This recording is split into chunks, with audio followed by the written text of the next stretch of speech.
तो प्रश्न उठता है कि बीजेपी ऐसा क्यों कर रही है। कई लोगों से मैंने बात की, कुछ लोगों का कहना है कि ये पूरा का पूरा खेल वोट बैंक बनाने की गंदी राजनीति है। इन तीनों देशों से 1.5-2 करोड़ लोगों को अगर भारत ले आया गया और उनको चुन चुन के इस तरह से देश के अलग अलग भागों में बसाया गया, जिससे जहां जहां बीजेपी के वोट कम हैं वहां झुग्गियां डाल के अगर इन लोगों को वहां बसाया गया तो वहां बीजेपी का एक पक्का वोट बैंक तैयार हो जाएगा, बीजेपी के वोट बढ़ जाएंगे। और आने वाले इस चुनाव में तो नहीं, आने वाले भविष्य के चुनाव में बीजेपी को इससे बहुत बड़ा चुनावी फायदा मिल सकता है, ऐसा कुछ लोगों का कहना है। मुझे नहीं पता ये सच है कि गलत, लेकिन सबसे बड़ा प्रश्न है कि बीजेपी ये क्यों कर रही है। एक तरफ बीजेपी की हरियाणा सरकार हरियाणा के बच्चों को रोजगार देने में असमर्थ है। रोजगार के लिए हरियाणा सरकार अपने बच्चों को इजराइल भेज रही है। इजराइल में हम सब जानते हैं कि युद्ध चल रहा है, हमारे बच्चों को युद्ध में धकेला जा रहा है। अपने बच्चों को तो रोजगार है नहीं और पाकिस्तानियों को भारत लाके उनके बच्चों को रोजगार देना चाहते हो। मेरी तो ये बात बिल्कुल समझ से परे है। बीजेपी वाले पूरी दुनिया से बिल्कुल उल्टा चल रहे हैं। पूरी दुनिया में कोई भी देश अपने पड़ोसी देशों के गरीबों को अपने घर नहीं लाना चाहता। पड़ोसी देशों के लोगों को अपने देश में आने से रोकने के लिए पूरी दुनिया में हर देश तरह तरह के कानून बनाता है, बॉर्डर पे दीवारें लगाता है, बॉर्डर पे बिजली की तारें लगाई जाती हैं ताकि पड़ोसी देश का कोई भी व्यक्ति हमारे देश के अंदर ना आ सके। बीजेपी शायद अकेली पार्टी है पूरी दुनिया की जो पड़ोसी देश के गरीब लोगों को अपने देश में घुसाने के लिए दरवाजे खोल रही है, बिल्कुल उल्टा कर रही है। मित्रों, आज केजरीवाल का एक बहुत ही विचित्र वक्तव्य आया है कि सीए के आने से बाहर के लोग नौकरी लेंगे। ये कौन सा तर्क है? ये जो हिंदुस्तान में लोग आए हैं, ये कौन है? ये अपने आस्था के नाम पर प्रताड़ित होकर आए हैं। पाकिस्तान, बांग्लादेश, अफगानिस्तान से, और इसलिए प्रताड़ित हुए कि उनकी आस्था दूसरी थी। वो हिंदू थे, सिख थे, क्रिश्चियन थे, पारसी थे। तो भारत तो एक प्रकार से इस तरह से प्रताड़ित लोगों के लिए अवसर देता है ना, और यही रह रहे हैं ना वो बड़ी संख्या में। तो क्या उनको कानूनी माध्यम से नागरिकता का संरक्षण देना भारत का नैतिक, संवैधानिक और सांस्कृतिक अधिकार है या नहीं? न किसी की नौकरी ली जाएगी, न किसी की नागरिकता ली जाएगी। ये बात हम बहुत स्पष्ट रूप से कहना चाहते हैं।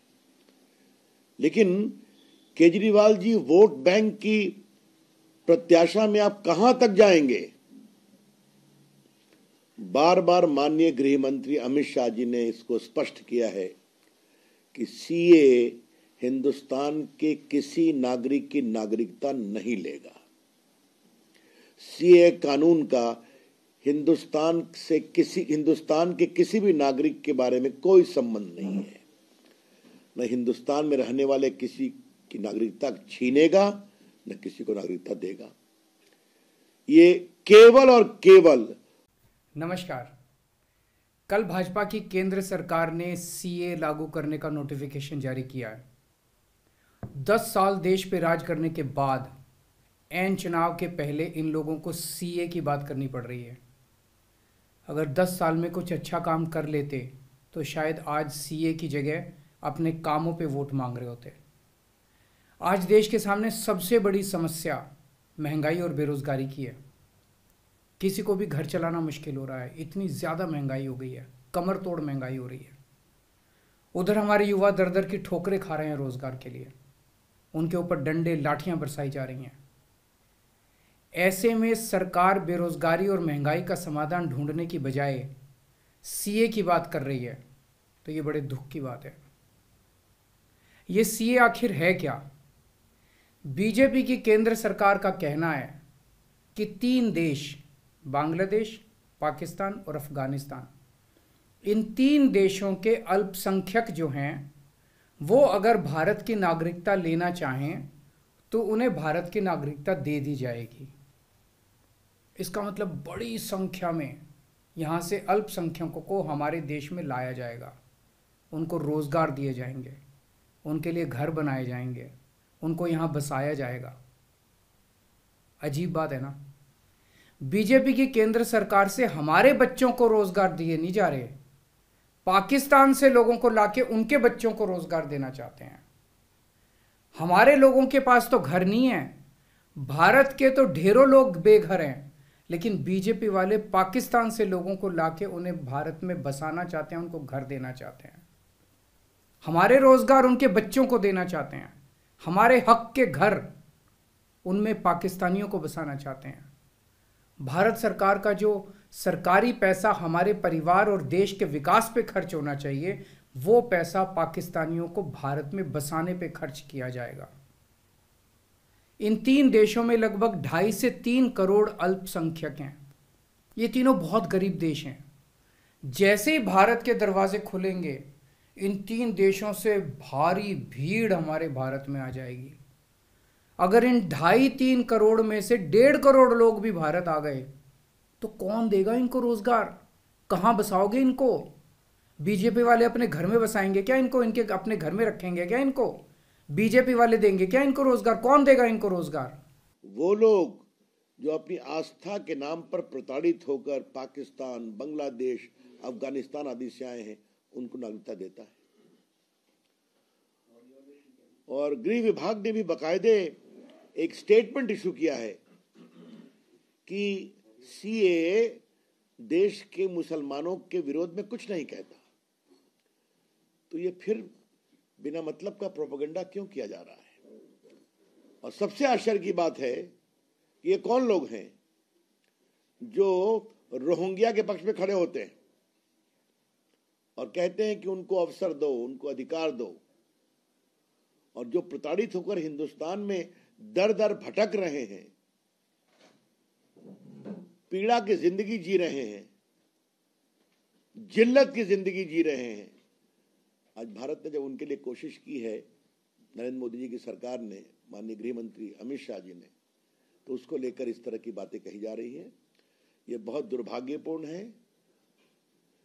सीएए के नाम पर सांप्रदायिक उन्माद फैलाने वालों से मैं एक ही बात कहना चाहूंगा, कृपया करके झूठ का व्यापार करना बंद करें।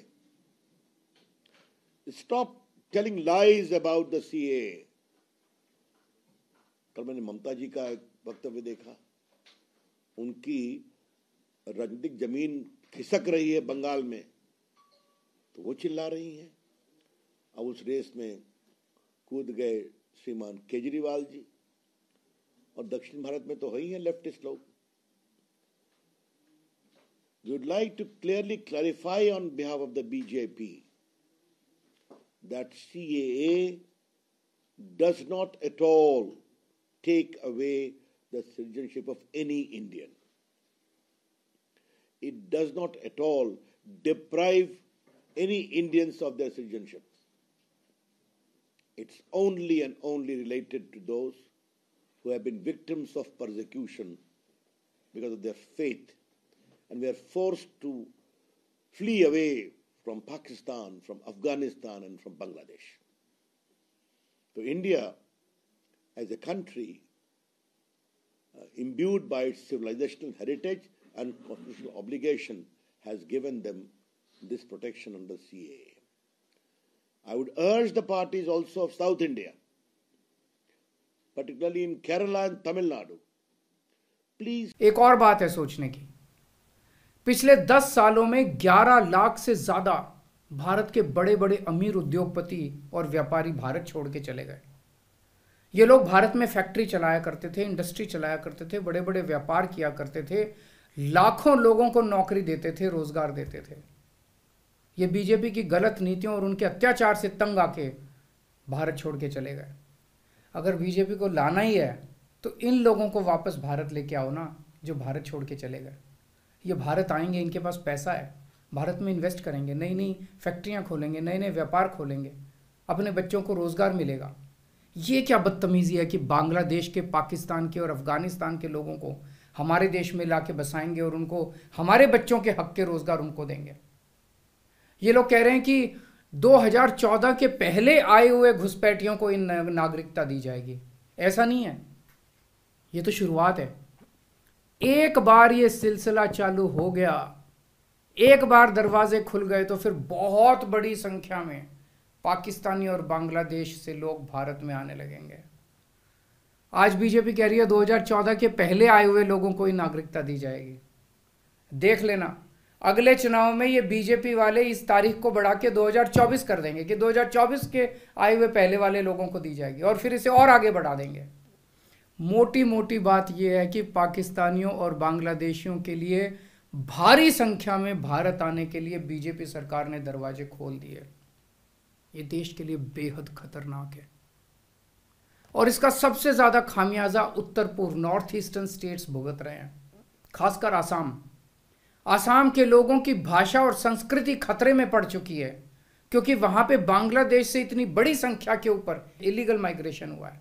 अब बीजेपी कह रही है कि इलीगल माइग्रेंट जो आए हैं उनको हम नागरिकता देंगे, उनको हम बसाएंगे, आसाम में बसाएंगे। आसाम के लोग बहुत नाराज हैं। एक तरह से देखा जाए तो हेमंत बिश्व शर्मा जो बीजेपी के मुख्यमंत्री हैं, उन्होंने धोखा दिया अपने लोगों को। अपने असम के लोगों की खातिर उन्हें सीए का विरोध करना चाहिए था।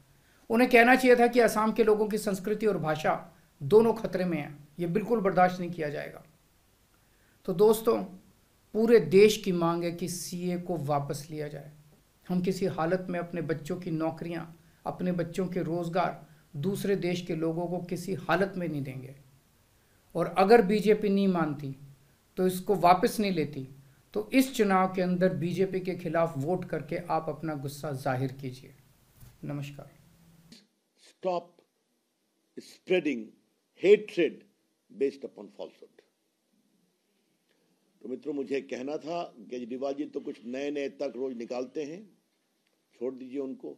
सबकी सियासी जमीन खिसक रही है, इसलिए हम ये स्पष्ट करना चाहेंगे कि सीए कानून बनाया गया है प्रताड़ित लोगों के लिए, जो अपनी आस्था के कारण प्रताड़ित होकर आए, और इसके बारे में और कृपया करके झूठ, गलतफहमी फैलाना समाप्त करें। इंडी गठबंधन के एक भी दल ने सीए को लेकर तर्कपूर्ण बातें नहीं कही है और समर्थन नहीं किया है। या तो चुप हैं, या तो कह रहे हैं कि चुनाव की वजह से लाया गया, या फिर तो इससे तो मैं तर्क की बात की। आज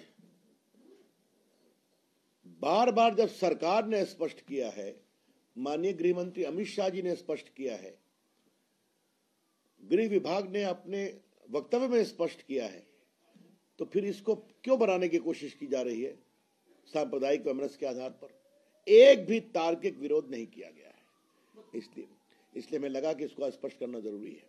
Sir, Mamata Banerjee has also linked this to NRC, while Amit Shah, Home Minister, again said it will not take away anybody's citizenship, as you said, but they are linking it with NRC also, sir. Well, Mamata ji's slippery political ground in Bengal is forcing her to give a communal khala, which we condemn with all the authority at our command. Sir, you are saying that the Home Ministry has made it very clear multiple times about the rumors being spread to CA. What do you think? Why the opposition political parties are opposing this? What's the intent behind it? My the reply is very simple. उन्होंने 3 तलाक का क्यों विरोध किया था? जो कि नारी न्याय, नारी सम्मान, नारी गरिमा के लिए था। उन्होंने हर बार प्रगतिशील कानून का क्यों विरोध किया? तो आज मेरा यही सवाल है, वोट बैंक के लिए कहां तक जाएंगे? What is the extent to which they are willing to degenerate themselves in pursuit of vote bank politics? That's all. Uddhav Thackeray ji ने कहा है कि नितिन गडकरी जी को टिकट नहीं देंगे तो हम लोग एमवीए से उनको लड़ेंगे। नितिन गडकरी ने उसका जवाब दे दिया है, हास्यास्पद कहा है, बस ठीक है, उसके आगे कुछ नहीं कहना है। उनके अपने घर में ही बहुत मारधाड़ मची हुई है। That's all. Thank you. अब जरा मैं एयरपोर्ट निकल रहा हूँ।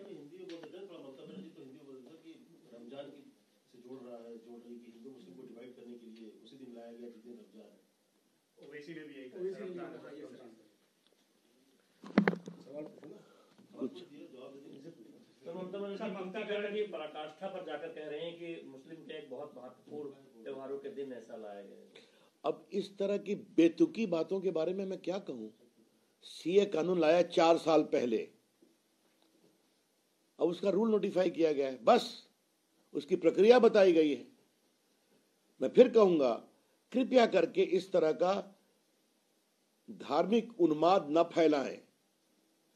ममता जी, मैं आपकी परेशानी समझता हूं, आपकी जमीन खिसक रही है।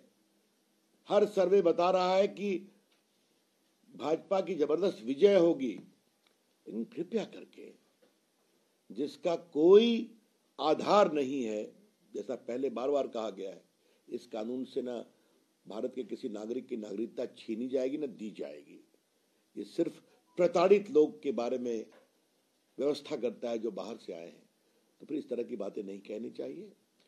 और ओवैसी साहब तो बैठे ही हुए हैं। वैसे मैंने सुना है आजकल उनकी भी जमीन खिसक रही है हैदराबाद में।